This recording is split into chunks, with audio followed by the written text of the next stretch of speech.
tamunya nggak berapa hari bang? Pakai tidur. Iya. Tengah tidur. Ada tamu. Ada tamu dari bawah. Ustaz. Ya.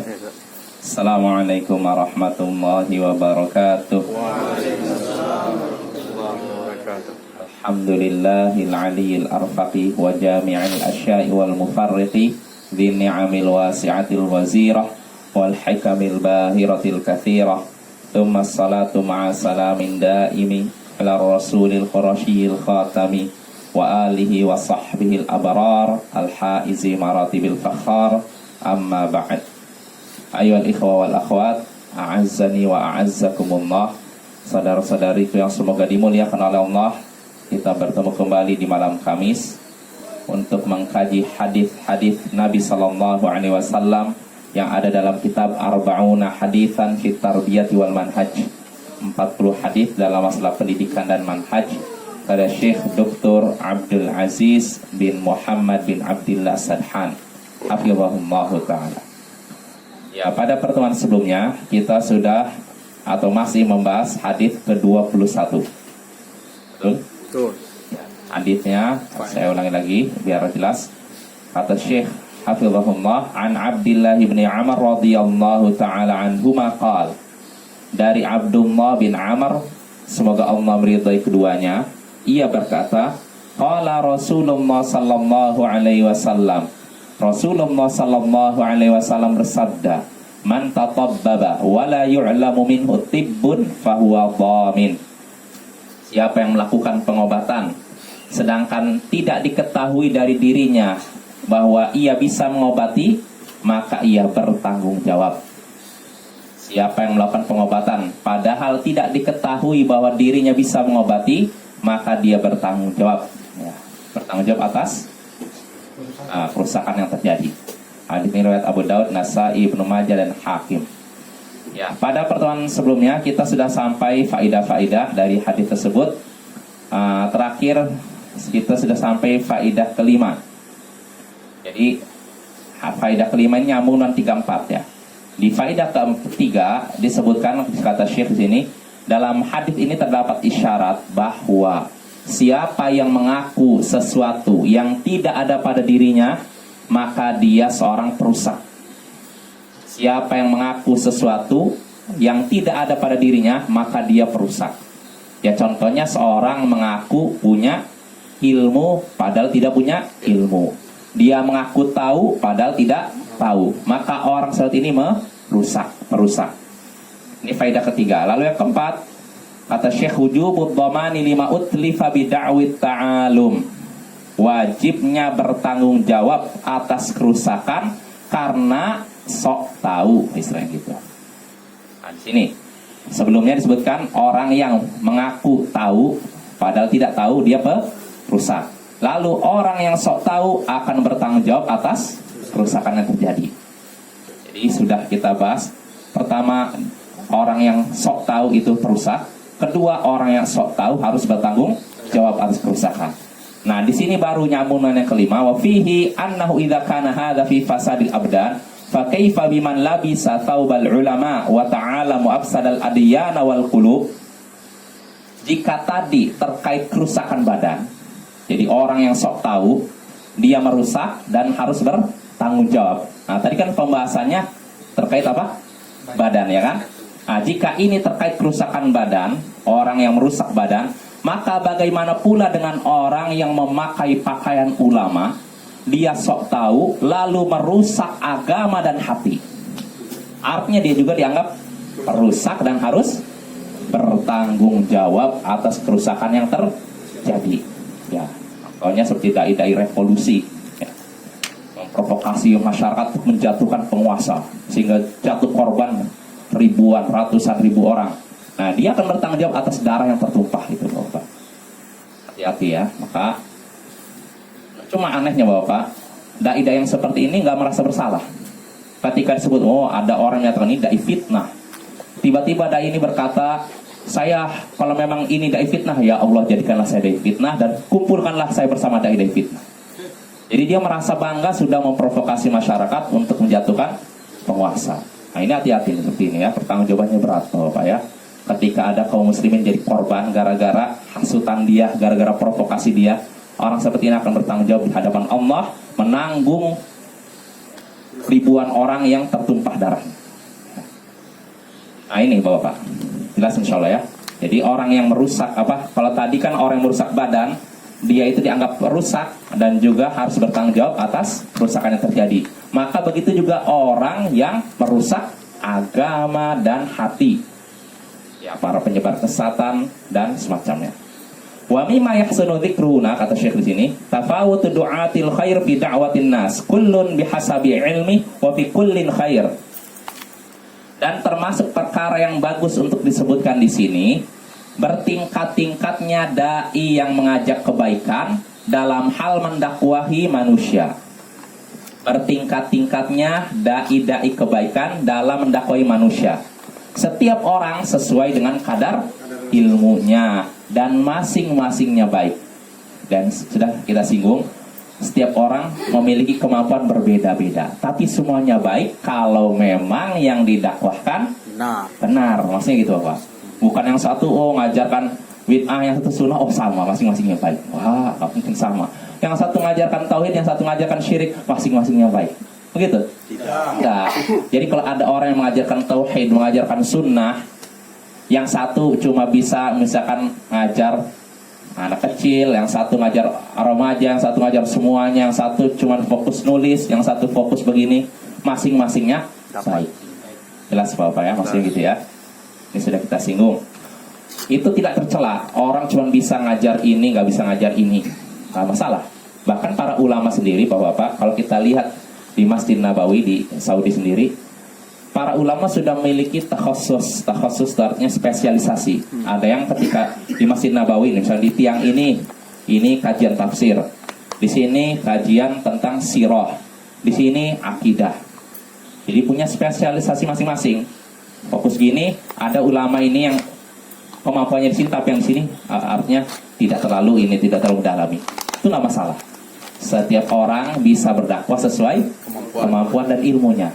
Ya, itu nggak tercela. Wa innamal mahdzur, sesungguhnya yang tercela itu, akan tapi yang tercela yang perlu diwaspadai, an yata'alam ahadun fi ma la ilma lahu bihi. Yang perlu diwaspadai bukan tadi orang yang cuma bisa ngajarkan sesuai kemampuannya, enggak, ini enggak tercela. Yang tercela yang perlu diwaspadai yaitu seorang sok tahu dalam perkara yang dia tidak tahu. Fayal basu thawba ghairi, sehingga akhirnya dia memakai pakaian selain dirinya. Fayadurru nafsahu, sehingga akhirnya dia membahayakan dirinya, wa yadurru ghairahu, dan membahayakan orang lain. Memakai pakaian selain dirinya, ya pakaian misalnya pakaian ulama. Dia merasa sebagai ulama padahal bukan ulama. Ini yang membahaya Bapak ya. Bisa nggak berlaku? Kan itu kan khusus kesehatan. Kalau di bidang pendidikan itu ada yang jadikan kita jadi guru gitu. Cuma jadi guru ini karena ngerjain gaji aja gitu. Jadi ngajarnya asal-asalan aja gitu. Itu dia akan dipertanggungjawabkan di hari kiamat. Jadi seorang itu harus menunaikan kewajibannya sebagaimana yang dibebankan kepadanya. Jadi kalau seorang guru misalkan dari dibebankan harus ngajar ini, sudah ajarkan. Gak boleh dia mengurangi. Ya kalau nambah nggak masalah. Artinya mungkin siswa ini mungkin perlu dikasih tambahan pengetahuan, nggak masalah. Tapi kalau dia kurangi dalam keadaan dia mampu untuk menyampaikan apa adanya, makanya nggak boleh. Makanya Syekh Shalih Al-Fauzan, seperti tidak salah Syekh Shalih Al-Fauzan ditanya tentang guru, dosen Madinah, pokoknya dosen inilah ilmu syariat. Dia mengatakan gini, bagaimana nih kalau kita ngajarkan pengetahuan ilmu ini sesuai dengan kurikulumnya, rasanya kurang pas. Jadi bagusnya mahasiswa ini diajarkan kitab-kitab yang lebih tebal supaya mereka terbiasa untuk membahas masalah. Jadi jangan berpaku pada kurikulum diktat dan semacamnya. Maka kata Syekh Shalih Al-Fauzan, betul memang bagus seperti itu. Tapi kewajiban seorang guru, dosen dalam hal ini, yang pertama dia harus menyampaikan apa yang sudah dibebankan kepadanya. Yang dibebankan kepadanya bukan buku-buku kitab-kitab tebal, tapi kurikulum yang sudah ditentukan. Maka dia harus amanah. Wah, saya kena itu. Hah? Kena saya. ada kurikulum yang dibebankan pemerintah pusat, tapi materinya itu saya pikir, loh ini kok tentang riba gitu. Jadi kemarin tidak saya ajarkan, saya cuma sekilas saja ngenal-ngenal sedikit, setelah itu tidak terlalu mendalam gitu. Oh ya nggak masalah, yang penting misalkan gini, yang sudah dibebankan yang harus dijelaskan poin tentang pengertian riba, contoh riba, hukum riba. Kalau 3 poin udah sampaikan udah selesai. Riba, tapi cara menghitung bunga majemuk, bunga Oh, tunggal. saya ini dengerin Mbak. Iya. Majemuk. Ya pokoknya gitu aja. Artinya kalau memang dibebankan cuma 3, sampaikan 3. Jangan sampai 1 saja, 2-nya di korupsi. Nggak boleh ya.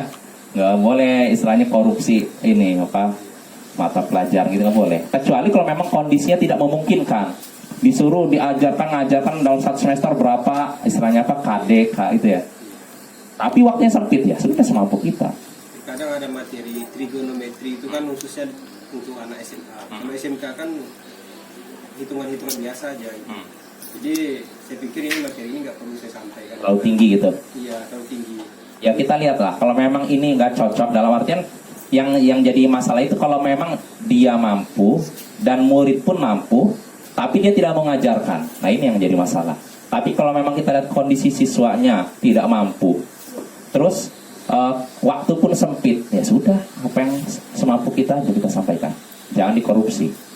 Jadi ada sebagian guru, nggak semuanya Bapak ya. Jadi pengen cari enaknya aja. Yang penting pokoknya saya hadir di kelas, sampaikan apa yang di buku, terserah murid paham atau enggak, yang penting akhir bulan dapat. Nah itu hati-hati nih.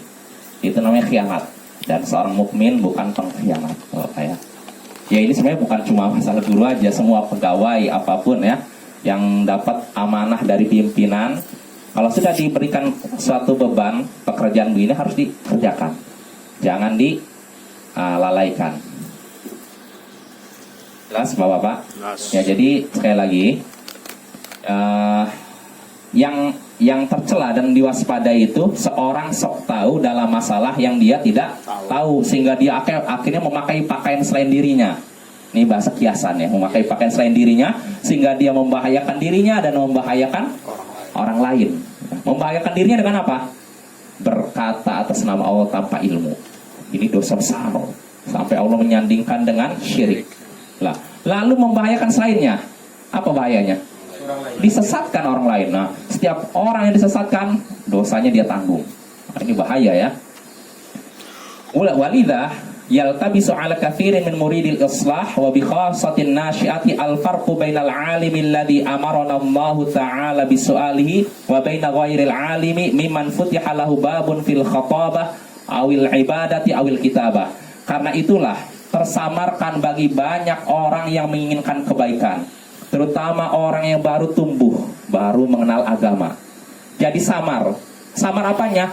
Perbedaan antara orang berilmu yang Allah perintahkan untuk bertanya kepadanya dengan perbedaan orang yang tidak berilmu tapi diberikan kelebihan dari sisi orasi, ibadah atau tulisan. Jelas Bapak, saya ulangi lagi nih. Tadi kan kita kan yang tercela itu orang sok tahu dalam perkara yang tidak tahu, gitu kan, sehingga dia akhirnya membahayakan dirinya dan selain dirinya. Nah, karena adanya orang-orang yang sok tahu inilah akhirnya bagi orang yang menginginkan kebaikan, orang yang ingin belajar agama, istilahnya hijrah, orang yang ingin hijrah dari maksiat menuju kebaikan, gara-gara ada orang yang sok tahu, akhirnya samarlah perbedaan antara orang berilmu dengan orang tidak berilmu. Tampaklah jadi tidak jelaslah perbedaan antara orang berilmu, yang mana Allah dalam Al-Quran memerintahkan kita untuk bertanya kepada orang berilmu, ya tidak? Fas'alu ahla dzikr in kuntum la ta'lamun. Bertanyalah kepada ahlu dzikr, orang berilmu, kalau kalian tidak tahu.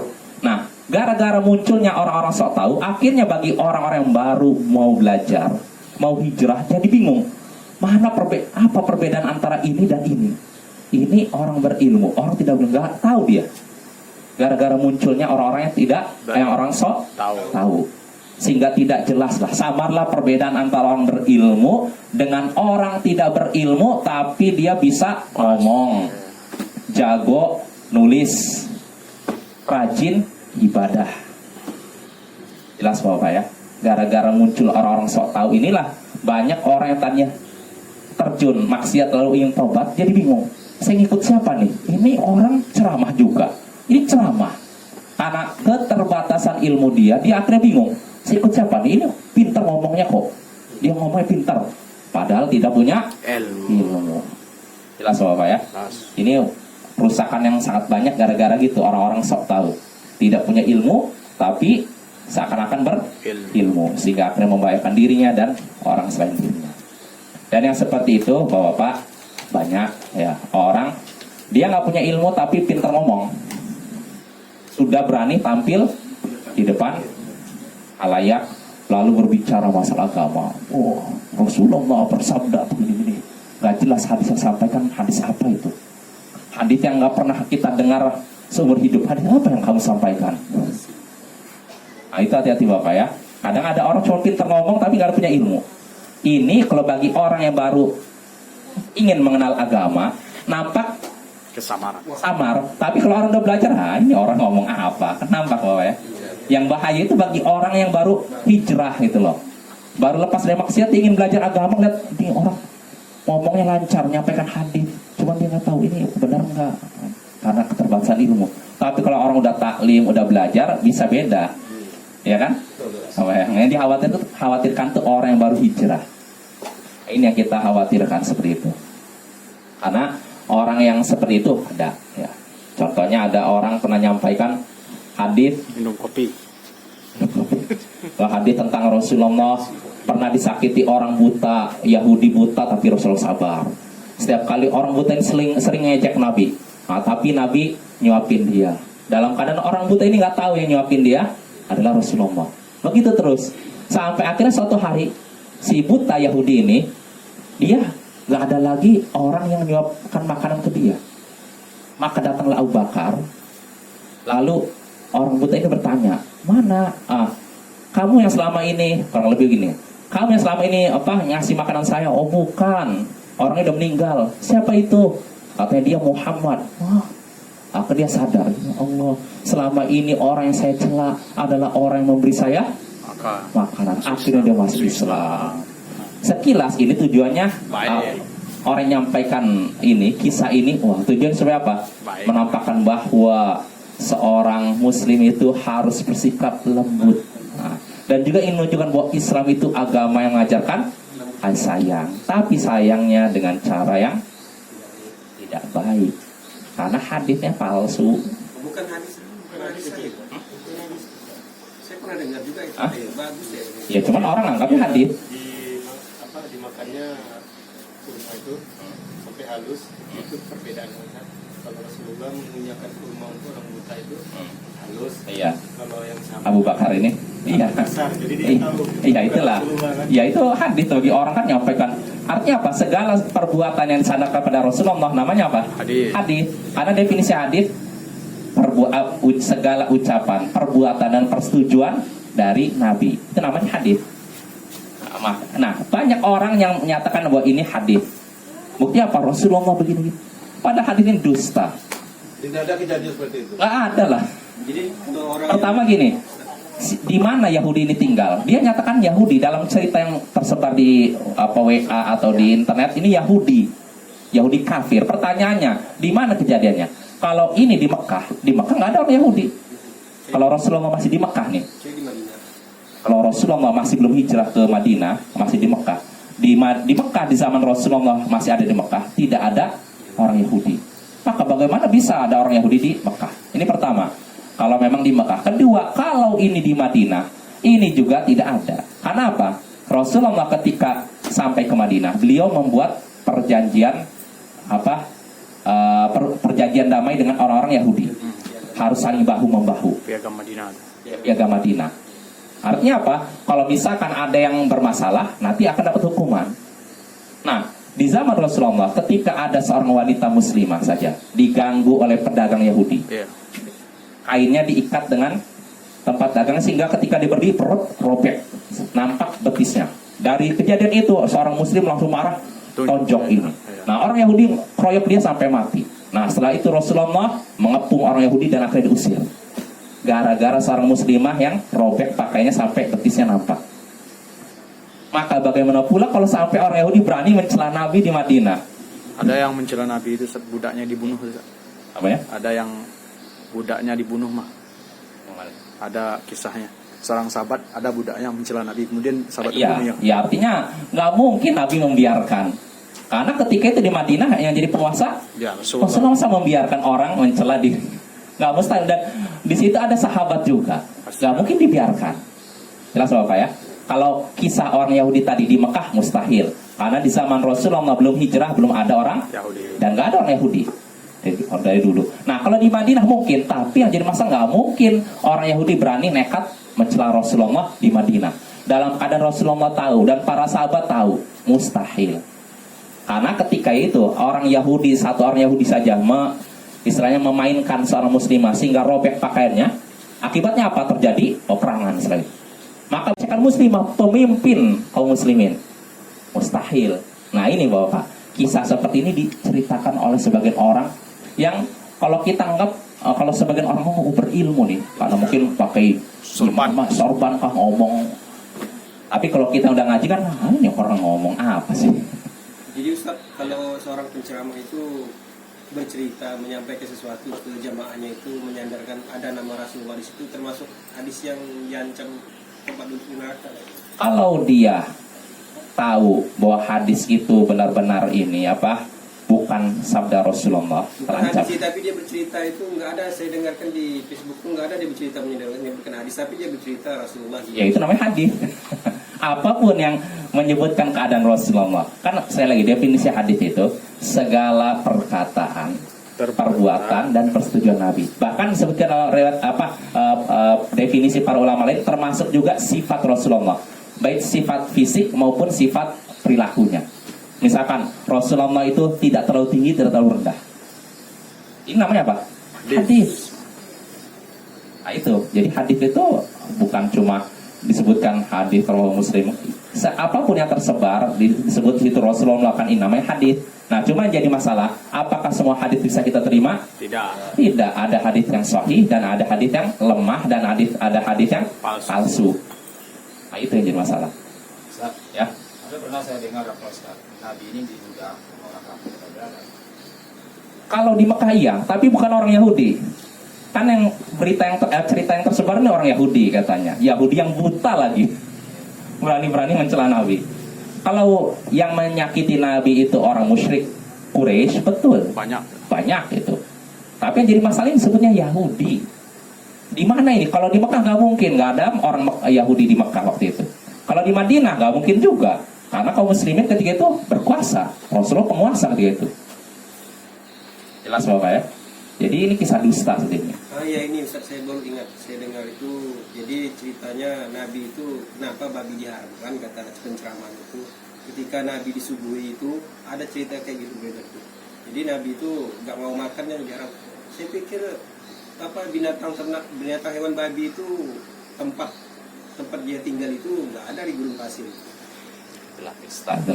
Itulah terancam sabda Nabi, man kadzaba alayya falyatabawwa maq'adahu minan nar. Siapa yang berdusta atas namaku, maka siapkanlah tempat duduknya di neraka. Hati-hati ya. Kalau orang berani dusta Dia ya. sih kan nyebutkan hadis tapi dia bercerita. Ya kan itu Rasulullah, itu namanya hadis. Ada Nabi. Ada nabinya. Iya. Apapun yang kalau dia kata Rasulullah melakukan ini, Nabi sallallahu alaihi wasallam melakukan ini, namanya hadis. Misalnya kayak gini Pak Sunadi. Nabi minum SMS. Artinya palsu itu. Iya, jelas. Dulu nggak ada SMS. Saya jadi berpikir loh, dia Timur Tengah itu yang ada tuh hewan cuma unta gitu, kok ada babi di sana gitu. Ini cerita. Kalau bagi orang yang awam bisa jadi ketipu kan, yang nggak pernah belajar baru hijrah dari maksiat, ya. Tapi kalau orang udah belajar, insya Allah bisa tahu ini dusta, nampak dustaannya. Ya kita lanjut Bapak. Ya. Kita harus komen. Jadi yang ditanya saya, apa perbedaan antara kafir Quraisy dengan orang Yahudi? Kafir Quraisy artinya orang Arab tinggal di Mekah. Orang kafir Quraisy, Musyrik orang ya. yang tinggal di Mekah. Arab kota Mekah. Iya. Kalau Yahudi artinya gini, Bani Israel. Jadi gini, bangsa Arab termasuk Quraisy, suku Quraisy ini keturunan Nabi Ismail. Sedangkan orang Yahudi sekarang, orang Yahudi ini keturunan Ishak. Mereka semua punya istilahnya nenek moyang yang sama, Nabi Ibrahim. Nabi Ibrahim punya 2 orang anak, Ismail dan Ishak. Keturunan Ismail jadilah bangsa Arab, Quraisy. terus yang lain. Sedangkan keturunan Ishak itulah. Ishak itu punya anak namanya Yakub. Nabi Yakub nama lainnya Israel. Israel. Isra artinya hamba, El Allah. Nah, ini makanya mereka disebut Bani Israel, kadang disebut Yahudi. Ya kadang-kadang Ustaz ada melakukan ceramah dia sebut orang di Mekah itu Yahudi. Nah itulah yang jadi masalah. Kalau Madinah masih nyambung lah. Oh ini ada orang Yahudi di Madinah, betul. Tapi kalau di Mekah nggak ada. Nah ini yang jadi masalah itu yang kisah yang tersebar apa Yahudi buta mencela Nabi. Ini nggak disebutkan di mana, di Mekah atau Madinah. Kalau di Mekah dusta, kalau di Madinah juga dusta. Ya ini intinya mungkin yang bikin kisah ini tujuannya baik, mungkin niatnya baik, tapi tetap saja niat baik tidak cukup ya, harus disertai dengan cara yang baik. Ya jelas Bapak. Ya kita lanjut ya. Ya famauhibul kata Syekh di sini, hafizahullah, famauhibatul khitabah wal kitabah wa kathratil ibadah kullu dzalika min abwabil khair wal fadl idza kana sahibuha ala ilm. Bakat untuk berorasi, membuat tulisan atau banyak ibadah, semua itu termasuk pintu-pintu kebaikan dan keutamaan. Ya tidak? Ya. Kalau orang bisa ceramah, masih bisa ngomong, orasi, bagus nggak? Bagus kan? Ada orang bisa nulis cerita atau apa, bagus tidak? Ada orang rajin ibadah, bagus tidak? Ya.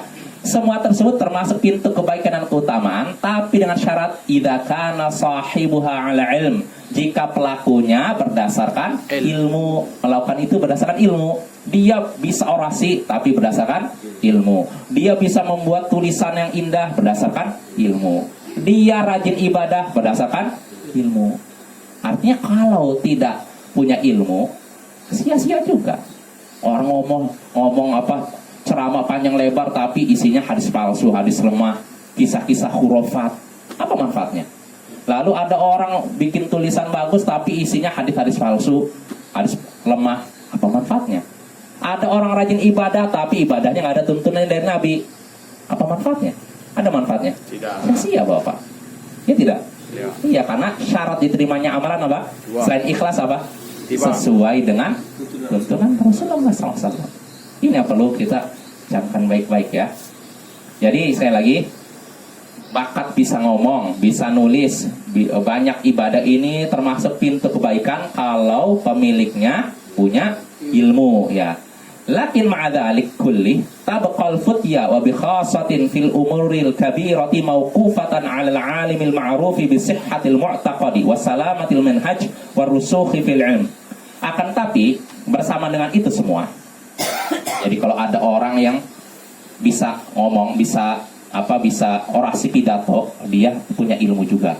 Bisa nulis, punya ilmu juga. Rajin ibadah, punya ilmu juga. Itu bagus ya. Akan tapi bersama dengan itu semua, yang namanya fatwa itu sudah berbicara masalah haram. Bukan cuma nasihat. Kalau tadi yang namanya orasi kan bisa saja apa? Nasihat kan? Ya kan? Motivasi semacamnya. Ya, ini harus dengan ilmu ya. Nah, tapi kalau yang namanya fatwa, terutama tentang masalah-masalah besar, ini hanya terbatas pada orang berilmu yang dikenal bagus akidahnya dan selamat manhajnya dan dalam ilmunya. Artinya kalau sudah berbicara masalah besar Bapak terkait darah umat Islam, ini yang orang yang pintar ngomong walaupun berilmu nggak cukup.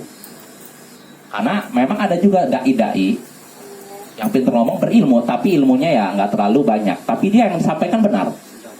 Itu boleh, ya nggak? Kan kita kan boleh menyampaikan kisah nasihat, yang penting sesuai ilmu. Nah, artinya berdasarkan ilmu kan? Ya. Misalnya kita nasihati, seperti berdiri mungkin Bapak dalam acara barale atau apa ngasih nasihat, hendaknya kita selalu menjaga persatuan, sebutkan hadits ayat, nggak masalah. Nasihat. Tapi kalau sudah berbicara masalah halal haram, terutama terkait masalah negara, masalah umat, nggak bisa orang seperti ini berbicara. Yang bisa berbicara adalah orang alim berilmu yang dikenal benar akidahnya. Kedua, selamat manhajnya. Ketiga, kokoh ilmunya. Makanya Bapak kalau masalah besar, terus terang saya nggak berani bicara. Masalah kemarin, masalah dulu yang masalah apa sempat dipermasalahkan, apakah masjid ditutup atau tidak, saya nggak mau komentar. Ini masalah besar, ya terkait masalah nyawa, masalah. Nah ini serahkan kepada ulama kibar. Tapi kalau mungkin bapak-bapak bertanya, kalau mau sujud dari itidal apa tangan dulu atau kaki dulu, ya saya masih bisa jawab gitu. Tapi kalau udah terkait masalah umat, darah umat, nah ini serahkan kepada ulama yang lebih, serahkan kepada ulama ya, Senior. ulama besar ya. Dan begitu juga yang apa praktek yang terjadi di Arab Saudi begitu. Para ulama ada di sana, banyak di Saudi. Tapi kalau udah membahas masalah besar, para ulama menyerahkan kepada yang lebih Besar. senior. Makanya sana dibentuk Hay'ah Kibarul Ulama. Hay'ah Kibarul Ulama bahasa Indonesia apa? Hay'ah itu dewan ya. Dewan ulama besar. Dewan Itu senior. memang ulama-ulama senior. Orang tua. Maka kalau terjadi masalah apa-apa, ulama-ulama yang tidak tergabung dalam itu mereka nggak berbicara, serahkan kepada Dewan Ulama Senior. Senior. Jelas Bapak ya? Ya itu masalah besar, nggak bisa kita masalah besar komentar ya. Harus diserahkan kepada orang yang kokoh ilmunya. Ilmunya memang udah matang ya. Saya jadi ingat Ustaz apa kutipan dari sahabat ya. Ketika sahabat itu ditanya tentang hal haram, dia itu nggak berani memutuskan hal haram itu ini. Dia itu hanya bilang saya tidak menyukainya. Cuma beraninya dia bilang saya pribadi tidak menyukainya. Tidak menyukainya. Iya. Sahabat. Iya. Oh, nggak tahu ya. Ada baca gitu baca. Nah, kalau yang ada dinukil dari Imam Malik dan beberapa ulama salaf terdahulu, mereka tidak berfatwa dalam satu hal sampai direkomendasikan oleh guru-gurunya. Guru-guru yang bersama, oh kamu udah bisa kasih fatwa ya dah. Seperti Imam Syafi'i sama Imam Malik itu. Iya, itu. Ya. Jadi ini udah layak ini apa memberikan fatwa ya silakan. Kalau belum layak enggak, mereka nggak mau bicara. Walaupun mereka sendiri bisa jadi punya ilmu Bapak ya. Kok di Indonesia ini banyak sekali ulama-ulama Yang Itulah yang jadi masalah. Habib ini ulama ini gitu ya kan? Syekh. Aku gampang ngasih apa itu saya kira. Itulah. Itu musibah. Tidak, kita lanjut Bapak ya. Ya, kita lanjut. Ya, kata Syekh di sini hafizahullah wa hadzal lubs ada tafriq bainal ulama wa ghairihim jarra ala katsirin min mujtama'atil muslimin nakabatin wa wailatin fi waqtin hum ahwaju ma yakununa ila takatuf wa tarabut. Kesamaran inilah, maksudnya apa? Kesamaran membedakan mana ulama dengan selain ulama. Kesamaran inilah yang menyeret atau mengantarkan kerusakan, bencana bagi penduduk kaum muslimin, bagi umat Islam di waktu tatkala mereka sangat membutuhkan persatuan dan kesatuan. Jadi apa? Gara-gara yaitu tersamarnya ini orang berilmu atau tidak. Nah ini kan samar menurut sebagian orang kan. Gara-gara inilah terjadi apa? Berbagai bencana, berbagai apa musibah yang menimpa umat Islam. Padahal di waktu tersebut mereka sangat membutuhkan persatuan kesatuan. Itu gara-gara muncul orang-orang apa? Tidak berilmu. Tidak berilmu, sok tahu, memakai pakaian selain dirinya, sehingga akhirnya samarlah. Kalau udah samar, akhirnya orang gimana? Bingung-bingung. Akhirnya terjadilah perpecahan, musibah dan semacamnya. Nah makanya Bapak, kalau di zaman dulu khalifah itu mengatur seperti itu. Jadi nggak semua orang bisa bicara masalah agama. Sampai-sampai nanti akan kita bahas di hadis beberapa yang bisa bercerita kepada orang-orang. Cuma amir. Amir artinya apa? Pemimpin. Au makmur atau orang yang ditunjuk oleh amir. Atau kata Nabi muro, orang yang ria. Artinya apa? Ya cariannya semati lah. Artinya kalau seseorang cerita apa artinya dia bisa ngasih nasihat di hadapan orang-orang. Kalau bukan amir atau orang yang ditunjuk amir, berarti orang ini haus apa? Pujian, haus kekuasaan, haus jabatan. Artinya zaman dahulu yang namanya orang memberi nasihat sudah ditunjuk. Kalau bukan amirnya sendiri, yang ditunjuk amir. Tapi zaman sudah berlalu, udah berubah. Pertama, amirnya tidak berilmu. Yang ditunjuknya juga kadang lebih tidak berilmu lagi. Sehingga akhirnya yang berdiri memberikan nasihat di hadapan masyarakat, orangnya tidak berilmu. Makin menumpuklah musibah menimpa umat. Yang memilih amirnya Iya, yang jelas Yang namanya pemimpin itu cermin dari Masyarakat. rakyatnya. Maka tugas kita lah memperbaiki masyarakat. Ya jelas Bapak. Kita lanjut lagi sedikit lagi. Lakin tasaddur ba'dhin nas mimman la yu'rafunal ilm yu'rafuna bil ilmi fadlan 'an tadallu'i fihi li majalisil futya wa isdaril fatawa al mujarradati min ad-dalil syar'i bisababi 'atifatin jayyashatin aw muhakatin li akharin adha'a katsiran minal juhud wa kana sababan fi ighlaqi abwabin minal khair wa fathi abwabin minasyarr.